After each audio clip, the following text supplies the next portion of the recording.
Hola a todos, en este vídeo vamos a ver un problema de un dispositivo especial muy útil en la vida real, en la vida ordinaria, que es la prensa hidráulica. Estos dispositivos nos sirven para poder elevar masas muy pesadas aplicando la mínima fuerza. O sea que a través de una fuerza muy pequeña voy a poder elevar unas cargas muy pesadas. Y también aparecen en otros dispositivos como los frenos hidráulicos, de tal manera que yo apretando un pequeño pedal voy a poder hacer una fuerza muy grande para detener un vehículo u otro tipo de cosas. Hay infinitas aplicaciones industriales de la prensa hidráulica. Vamos a entrar un poquito en detalle de cómo funciona y en qué principios físicos se basa la prensa hidráulica. La prensa hidráulica no es más que un par de vasos comunicantes en los que tengo dos émbolos, un émbolo pequeño de una superficie pequeña que vamos a llamar S1 y un émbolo mayor de superficie grande que voy a llamar S2. Y toda esta prensa, todo este dispositivo está relleno con un líquido incompresible, una característica fundamental del fluido que tengamos para que se puedan dar todos los conceptos que estamos estudiando en este tema.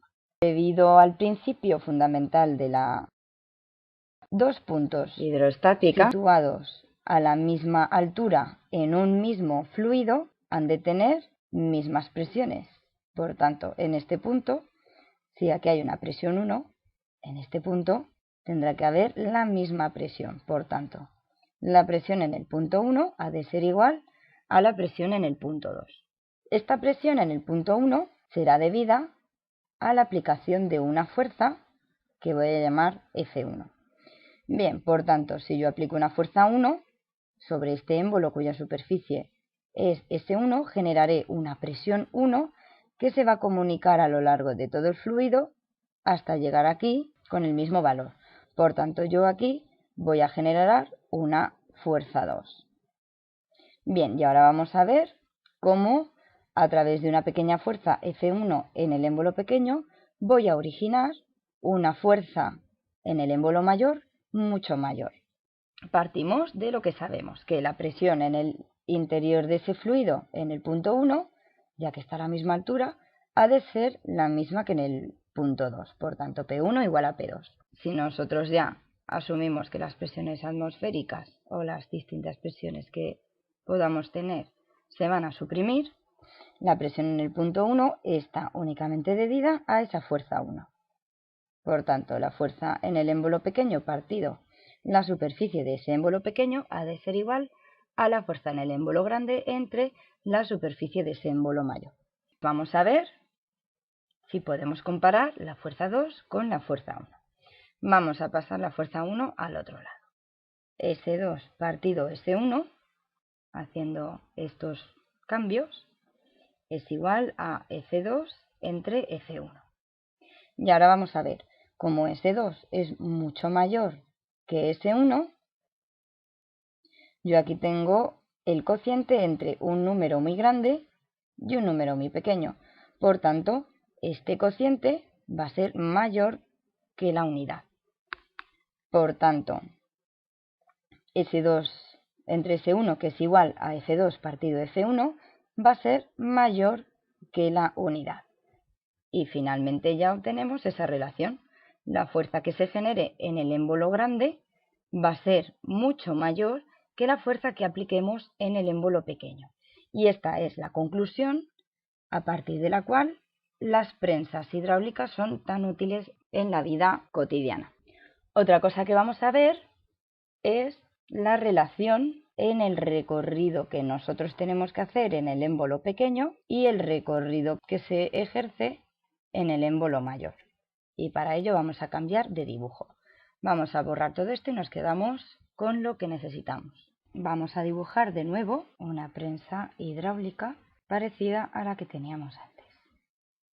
Bien, vamos a dibujar inicialmente los émbolos a la misma altura y rellenos de ese líquido incompresible. Nosotros, si aplicamos una pequeña fuerza aquí, ese émbolo va a bajar hasta una determinada altura, que vamos a llamar H1. Y este émbolo va a subir hasta una determinada altura. Como nosotros tenemos un fluido incompresible, todo el volumen que desplacemos en el émbolo pequeño, V1, ha de ser igual al volumen que se desplace en el émbolo mayor, V2. Por tanto, gracias a que este fluido es incompresible, el volumen en el émbolo pequeño va a ser igual al volumen en el émbolo mayor. Nosotros antes hemos llegado a esta conclusión, que la presión en el punto 1 tiene que ser igual a la presión en el punto 2. Por tanto, F1 partido S1 es igual a F2 partido S2. Bien, nosotros podemos relacionar el volumen con la superficie, ya que el volumen es igual a la superficie por la altura. Bien, pues haciendo esa sustitución, realmente nos queda F1 partido volumen 1 partido altura 1 es igual a la fuerza que se genera en el émbolo 2 entre el volumen del émbolo 2, el volumen del líquido que hemos desplazado, entre la altura que se desplaza el émbolo 2. Como esos volúmenes son iguales, se van a simplificar y me queda finalmente que la fuerza que aplique en el émbolo pequeño por lo que recorra el émbolo pequeño ha de ser igual a la fuerza que se genere en el émbolo mayor por el recorrido del émbolo mayor. Si hacemos una relación aprovechando lo que hemos visto antes, que F2 es mayor que F1, llegamos a la conclusión que el recorrido que se desplaza en el émbolo pequeño va a ser muchísimo mayor que el recorrido generado en el émbolo mayor. Simplemente estas cosas que hemos visto como una especie de inicio teórico a lo que van a ser nuestros problemas con las prensas hidráulicas, ya sea para elevar un coche, un objeto muy pesado, una grúa hidráulica, unos frenos de un coche, como una prensa simplemente para prensar cualquier cosa. Bueno, pues vamos a limpiar la pizarra y vamos a resolver este problema. Nosotros en este problema tenemos que determinar la fuerza que tendremos que ejercer en el émbolo pequeño para elevar una masa de 400 kilos. Nosotros tenemos una prensa hidráulica y ya que los 400 kilogramos, aparte de que me dicen que se sitúan en el émbolo mayor, yo he de suponer que al ser una carga tan pesada la voy a poner en el émbolo mayor, ya que es donde la fuerza va a ser mayor al aplicar una fuerza mínima en el émbolo pequeño. Por tanto, la masa que queremos elevar en el émbolo mayor. Nosotros conocemos las superficies de cada émbolo. S1 es igual a 10 centímetros cuadrados y S2 es igual a 50 centímetros cuadrados. Y la fuerza que tengo que aplicar aquí es la que me pide para elevar esta masa. Bien, entonces ahora vamos a pensar qué fuerza tiene que generarse en el émbolo mayor para poder elevar esta masa, esta carga. Bien, esta carga tiene un peso de m por g. Por tanto, para elevar esta masa, como mínimo tendré que ejercer una fuerza que sea igual que el peso.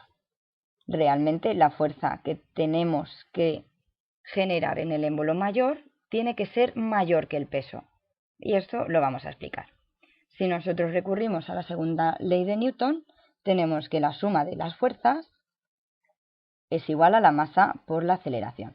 Bien, para empezar a elevar este objeto, tengo que tener una aceleración positiva, una aceleración distinta de cero.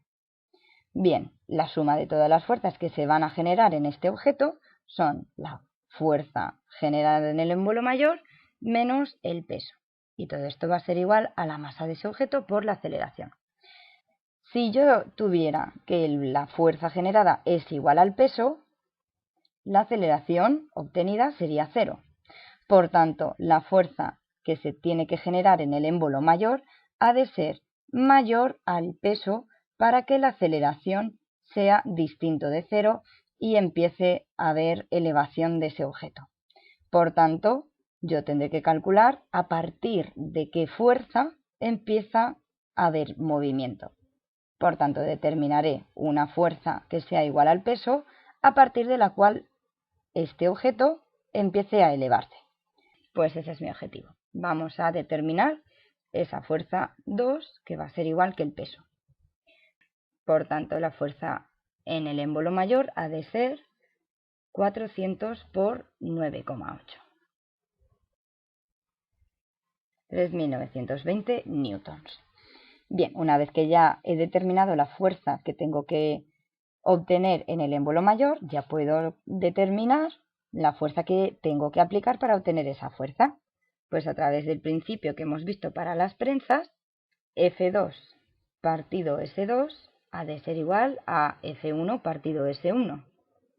Y simplemente sustituyendo y despejando, tengo que la fuerza 1 es igual a la fuerza 2 por la superficie en 1 entre la superficie en 2.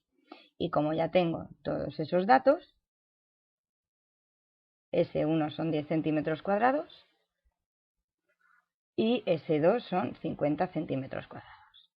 Fijaros que yo no he tenido que cambiar las unidades de centímetro cuadrado a metro cuadrado, que son las correspondientes al sistema internacional, ya que en estas formulitas todos son productos y cocientes y este centímetro cuadrado se elimina con este centímetro cuadrado, se simplifica, por tanto no tengo que cambiarlos. De todos modos, y siempre y cuando haya duda, es muchísimo mejor convertir todas las unidades al sistema internacional. Si nosotros terminamos haciendo estos cálculos, obtenemos que la fuerza que tengo que aplicar en el émbolo menor ha de ser mayor, dado lo que hemos visto antes con la segunda ley de Newton, ha de ser mayor a 156,8 newtons. Y ya tenemos el resultado de nuestro problema. Pues nada, hasta aquí hemos llegado. Todos los ejercicios de este cuestionario son muy parecidos a este y se basan todos ellos en este principio de la prensa hidráulica, aprovechando el teorema o principio de Pascal. Bueno, pues mucho ánimo, recordaros como siempre que utilicéis 2 decimales en vuestros cálculos y a la hora de expresar la respuesta y que acompañéis esta respuesta de la unidad que os pidamos en el enunciado. Bueno, mucho ánimo y nos vemos en el próximo vídeo. ¡Hasta luego!